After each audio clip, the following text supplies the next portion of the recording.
के अंदर देखा जाए तो इस वक्त मेरे ज्यादातर हम वतन जो है अनस्किल्ड लेबर है, अनस्किल्ड लेबर, उनके पास बिल्कुल ही कोई स्किल नहीं मौजूद। इस चंद्रयान की जो कास्ट थी वो 76 मिलियन थी, इसकी कास्ट जो है द्वितीय L1 की 46 मिलियन है, इसका बजट था।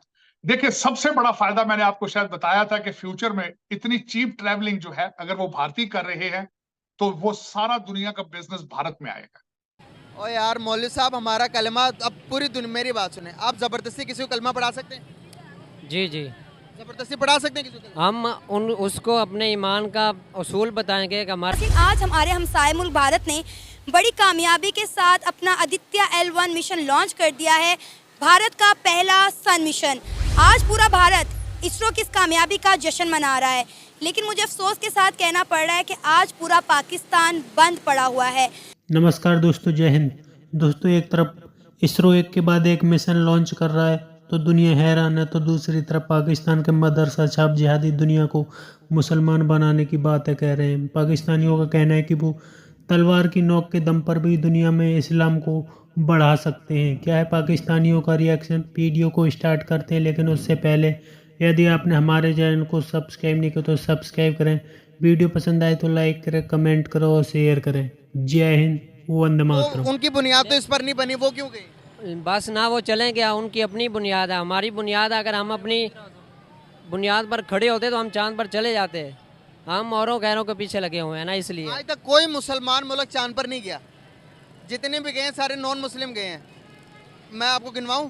सबसे पहले यूएस, उसके बाद चाइना, उसके बाद रूस, अब इंडिया। अब सूरज पर पहला मुल्क बन गया। आदित्य L1 जाने वाला, सूरज की स्टडी करने वाला इंडिया पहला, दुनिया का पहला नंबर पर मुल्क बन गया। आप बताएं कि वो हमसे ज़्यादा ताकतवर हुआ कि नहीं हुआ? नहीं नहीं, वो किसी हाल में हमसे ज़्यादा ताकतवर अब नहीं। मुझे बताएं, ताकत किस चीज़ को कहते हैं आप? ताकत किस चीज़ को कहते हैं? मतलब कि एक इंसान दूसरे इंसान से कोई काम अच्छा कर जाए, उसे ताकत कहते हैं। तो वो हमसे अच्छा ही काम कर रहे हैं ना, फिर तो ताकतवर हुए ना। नहीं नहीं, हम नहीं हमारे अंदर अब एक नफरत को एक साइड पे रखो। इंसान है, मोहब्बत सारे इंसानियत से, चाहे हिंदू है, चाहे मुस्लिम है, चाहे नॉन मुस्लिम है, नफरत को एक दफ़ा साइड पे रख के ज़रा सोचो वो इंसानियत के लिए कितना बड़ा काम कर रहे हैं। आज तक हमने क्या किया एज आ पाकिस्तानी, एज आ मुस्लिम होते हुए इंसानियत के लिए क्या काम किया? कोई काम किया? अगर कोई बड़ा काम करता उसको अप्रिशिएट करना चाहिए। जी जी, करना चाहिए। हमारे पड़ोसी मुल्क ने कितना बड़ा काम कर दिया। जी जी तो ताकत में ज़्यादा ही हुआ ना भाई। चांद पर जा सकता तो वो कुछ भी कर सकता है। जी जी, मानते हैं इस बात को? मानते। चलिए, कोई पीस का मैसेज दे दे, कोई प्यार का मैसेज दे दे। किन लोगों को देना है? हमारे पड़ोसियों को भी, हमें भी चांद पर जाना चाहिए जिस तरह से वो गए हैं, सूरज पर जाना चाहिए। बस जी, हमारे लिए तो ये एक, हम क्या कहें, हमारे दिमाग में, हमारे दिलों में नफरतें भरी गई हैं। नफरतों को ख़त्म करने का टाइम आ गया। अब मुझे बताएं कि आज तक हमने हिंदुस्तान के साथ नफरतें करके क्या हासिल कर लिया? 4 जंगें लड़ी, नुकसान ही उठाना पड़ा ना। जी जी बिल्कुल। तो मोहब्बतों को पैदा करते, नफरतों को ख़त्म कर देते। भाई ये नफरतें इस तरह ही रहेंगी, मोहब्बतें पैदा नहीं होंगी। आप यहाँ से प्यार का मैसेज दे दें, मैं कहता हूँ कि मोहब्बतें पैदा होगी। आप अपने से शुरू करें, अगले बंदे को ऑटोमेटिकली ट्रांसफ़र हो जाएगा। हम जी मुसलमान हैं, अगर वो मुसलमान होते हैं, हमारा कलमा पढ़ते हैं, तो हम उनको मोहब्बत देंगे। हमारा दीन क्या है? तो ज़बरदस्ती पढ़ाएंगे। अगर वो ना माने तो उसको प्यार से समझाओ, अगर प्यार से ना माने तो फिर तलवार से समझाओ। मौलवी साहब, क्या बातें कर रहे हो यार आप? ये पुठा सीधा बोली जा रहे हो कि किसी को सीधा क्या बात है यार? किसी को ज़बरदस्ती इस्लाम पे लेके आओगे आप? हमने उसको समझाना है ना, दीन हक की तबलीग अच्छा, करनी है 2 जनाब। दफ़ा समझाते हो, तीसरी मरतबा समझाते हो, चौथी मरतबा तलवार से समझाओ उसको। फिर मतलब कि इस्लाम कबूल नहीं करेगा साल करम? सर कलम मतलब ये है कि हम उसको बताएं कि अपना अकीदा, कि हमारे नबी अलैहिस्सलाम ही आखिरी नबी हैं, इसके बाद कोई नबी आने वाला नहीं, वही नबी हैं। बुतों को पूजना छोड़ दें। अगर वो ना माने तो उसको। आप मुझे बताएं, आज तक कभी जोर ज़बरदस्ती तरवाल के बिना पर इस्लाम कबूल करवाया कि किसी ने? जी जी, किसने करवाया? हज़रत अली मुर्तज़ा ने। तो बस तो गफ़ार, आपको तो स्टडी करने की ज़रूरत है भाई। आपको क्या पढ़ाया जा रहा है मदरसों में? और भाई आपको आप यार आप क्या पढ़ रहे हो? मैं तो हैरान हो गया। जनाब, उस काफिर ने नबी अलैहिस्सलाम के बारे में बकवास की, हज़रत अली मुर्तज़ा ने उसकी तबलीग की कि इस तरह नहीं है जनाब। इसीलिए वो अपने रैंक से ऊपर ग्रो नहीं कर पा रहे। ट्रेडिशनल बिजनेस में है, डंकन डोनट है, पेट्रोल पंप है, मोटर वगैरह है, इससे आगे जा ही नहीं पा रहे। बल्कि सेकंड और थर्ड जनरेशन पाकिस्तानी वो भी यही काम कर रहे हैं। तालीम की तरफ तवज्जो नहीं है, क्योंकि अगर माँ बाप तालीम याफ्ता नहीं है तो बच्चे किस तरीके से पढ़ेंगे। और यही हालात हर कंट्री के अंदर डायस्पोरा का है। आपका डायस्पोरा इंग्लैंड में बहुत ज्यादा है, लेकिन उनके क्या हालात है वहां पे, सारे के सारे ज्यादातर वेलफेयर पे पड़े हैं, कोई तरक्की क्यों नहीं हो। एक बात मैं आपसे पूछना चाहूंगा, अक्सर मैं पाकिस्तान की पब्लिक से पूछता हूँ, अगर कोई मुझे ये कहता है कि मेरा फॉरेन का विजिट रहा है या मैं फॉरेन किसी कंट्री में जॉब करता रहा हूँ, तो मैं पूछता हूँ कि वहां पे इंडियंस और पाकिस्तानी कैसे रहते हैं। वो अपनी जो भी ओपिनियन देते हैं, लेकिन आपसे पूछना चाहूंगा, आपके इर्द गिर्द इंडियंस भी रहते होंगे, और मैंने जहां तक थोड़ा देखा है, रिसर्च की है, आपसे बातचीत होती है, आपके तो पार्टनर भी शायद इंडियन है, ठीक है? मेरे पार्टनर सरदार, जी जी। मेरे पार्टनर भी सरदार हैं। मैं मुसलसल हर साल ऑलमोस्ट जाता हूँ भारत, और मैं इसमें कोई ऐसी बात, क्योंकि मेरी एसोसिएशन में बहुत ज्यादा भारतीय हैं, बहुत हिंदू भी हैं, सिख भी हैं, क्रिश्चियन भी हैं, और मैंने आज तक उनको किसी को उसके फेथ बेस पे मैंने आज तक उसको लेबल नहीं दिया। दे आर वंडरफुल पीपल, मेरे बिल्कुल भाइयों बहनों की तरह है, हम इकट्ठे रहते हैं।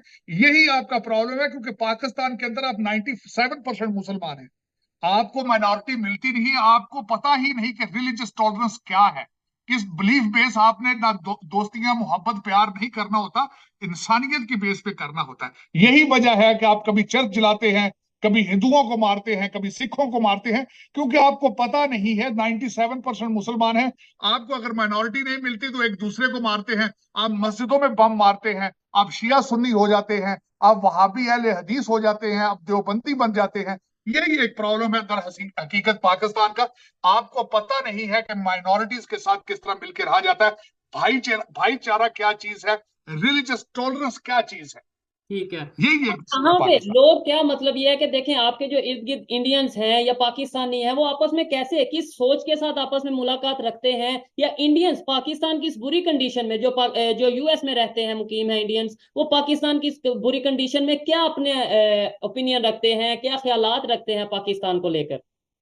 चौधरी साहब, मैं आपको फ्रैंकली बताना चाहता हूं कि मैं 35 साल से मेरे भाइयों से ज्यादा है जो सरदार, मेरा जो दोस्त भी है, मैं उसको भाई कहता हूं।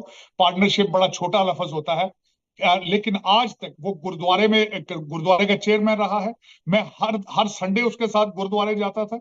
और सबसे बड़ी, ना सिर्फ गुरुद्वारे जाता हूं, मैं मंदिरों में भी जाता हूं, मैं चर्चों में भी जाता हूं, और मेरा ईमान इतना कमजोर नहीं है कि वहां जाने से मेरे इस्लाम को खतरा पड़ जाता है। सर, मैं लेकिन अपने दोस्तों की पाकिस्तान में रह के ऐसी बात कर सकते हैं कि मैं मंदिरों में भी जाता हूँ, मैं चर्चों में भी जाता हूँ, और इस तरीके से आप मतलब, और जाना दूर की बात कर सकते हैं मीडिया पे नहीं बैठ कर सकते, आप नहीं कर सकते, मुश्किल है। लेकिन यहाँ आके मैंने सीखा है। मैं मंदिरों में, मेरे दोस्तों की वफात होती है, उनके दिवाली है, उनके और दूसरे फंक्शन होते हैं, मैं उनमें पार्टिसिपेट करता हूँ, जाता हूँ, उनके साथ खड़ा होता हूँ, खुशियां मनाता हूँ उनके साथ। लेकिन मेरे ख्याल में होना यही चाहिए, मेरा फेथ है, उनका फेथ है। एक किसी से मेरा अगर प्यार है तो मेरा फेथ बेस्ड प्यार थोड़ी है, मेरा तो इंसानियत बेस्ड प्यार है। ऐसे और ही। मैंने सबसे बड़ी बात एक और आपको आज बताना चाहता हूं कि जो मेरा भाई है वो सिख है। मैंने उसके प्यार में सिखी के बारे में बहुत पढ़ा है, और मुझे कोई ज्यादा फर्क नजर नहीं आया। मुझे हिंदुइज्म में भी ज्यादा फर्क नजर नहीं आता। अगर आप देखें तो आप दुनिया में चॉइस ऑफ हर मजहब खूबसूरत है, अगर आपको उस पे अमल करें। इंडिया चांद पे चला गया, हम जमीन के नीचे चले गए हैं। इंडिया चांद पे चला गया, हम जमीन के नीचे चले गए, और उससे भी नीचे जाने के लिए तैयार हैं हम। ये जो हमारे हुक्मरान कर रहे हैं ना, चाहे वो निगरान सेटअप है, चाहे वो इलेक्टेड सेटअप है, एनीवन, कोई भी है। हमारा हमसाया मुल्क भारत, जिसने हमसे हमेशा अपना मुआवजा हमने जिनके साथ रखा है, पहले उन्होंने चंद्रयान 3 मिशन लॉन्च किया, कामयाबी के साथ वो चांद पर पहुंचे। अब वो अपना सूरज मिशन लॉन्च कर रहे हैं, सूरज की स्टडी करने जा रहे हैं, और हम अपने बेसिक मसाइल से नहीं निकल पा रहे। इसकी मेन वजह यह है कि हमारे सियासतदान जब अपनी कुर्सी की वजह से नहीं ना पीछे हटेंगे, तो ये हमारे मसाइल बरकरार रहेंगे। पाकिस्तान को माशाल्लाह बने हुए इतने साल हो गए हैं, तो पाकिस्तान इसी मसाइल का शिकार है, बल्कि दिन ब दिन पाकिस्तान नीचे ही नीचे जाई जा रहा है। इसकी मेन इशू यही है कि इनकी आपस की लड़ाइयाँ ख़त्म नहीं हो रही। इनकी आपस की लड़ाइयाँ सियासतदानों की ख़त्म होंगी तो मिडिल मैन को तहफ़्फ़ुज़ मिलेगा। सर, हमारे हमसाए मुल्क भारत में कारोबार बढ़े जा रहा है, हर बड़ा इन्वेस्टर आके इंडिया में इन्वेस्ट कर रहा है, लेकिन पाकिस्तान में पहले तो इन्वेस्टर नहीं आता, दूसरा आप लोग सारे कारोबार भी बंद करके बैठ गए हैं, तो ऐसे मामला कैसे चलेंगे? ये मामला मिडल मैन, कारोबारी तबका, ये मजदूर तबका है, ये नहीं चाहता कि हम कारोबार बंद करें, क्योंकि ये आ गई मुश्किलात का शिकार हैं। इनकी मजबूरी है, ये गवर्नमेंट को, हुकूमत पाकिस्तान को, हम हुकूमत वक्त को ये बताना चाहते हैं कि हम इस परेशानी से दो चार हैं, हमारे मसाइल का हल निकाला जाए। ये खुशी से इन्होंने मार्केट नहीं बंद की। तो दोस्तों देखा आपने किस तरह से इन जाहिलों की मानसिकता गिरी हुई है, क्योंकि इनको मदरसा में सिर्फ मदरसा छाप ज्ञान दिया जाता है। इन्हें कुछ भी नहीं बताया जाता कि दुनिया में क्या हो रहा है। इन्हें टेक्नोलॉजी के बारे में कुछ भी अता पता नहीं होता, केवल मदरसा छाप ज्ञान फैलने में आ जाते हैं, क्योंकि इन लोगों को पता है कि इनको दुनिया में मुसलमानों की आबादी बढ़ानी है, पूरी दुनिया को मुसलमान बनाना है। यही सिखाया जाता है इनके मदरसों में, यही बात ये पब्लिक में आकर के कहते हैं, क्योंकि इनको मुसलमान के अलावा दूसरा मजहब ही नहीं दिखता। क्योंकि वैसे भी पाकिस्तान में हिंदू और सिख बहुत कम है, उन्हें सारे को बदल करके इन्होंने कलमा पढ़ा करके मुसलमान बना दिया। ऐसा ही इन्हें दूसरे देशों में जाकर भी लगता है कि पूरी दुनिया को ही हम ज़बरदस्ती मुसलमान बना देंगे, लेकिन ऐसा इनको बिल्कुल भी नहीं पता कि यहाँ भी जाते हैं, यहाँ पर उनकी अच्छी से तोड़ाई होती है। क्योंकि ये लोग जहाँ भी जाते हैं वहाँ पर आतंकवाद ही फैलाते हैं। आतंकवाद के अलावा इनके पास और कोई ऑप्शन नहीं है, केवल आतंकवाद की मानसिकता को लेकर ये दुनिया में आगे बढ़ते हैं और आगे बढ़ते चले जाएंगे। आपकी क्या राय कमेंट में जरूर शेयर करें। यदि आप चैनल पर नए, चैनल को सब्सक्राइब करें, वीडियो पसंद आए तो लाइक करें, कमेंट करो और शेयर करें। जय हिंद, वंदे मातरम।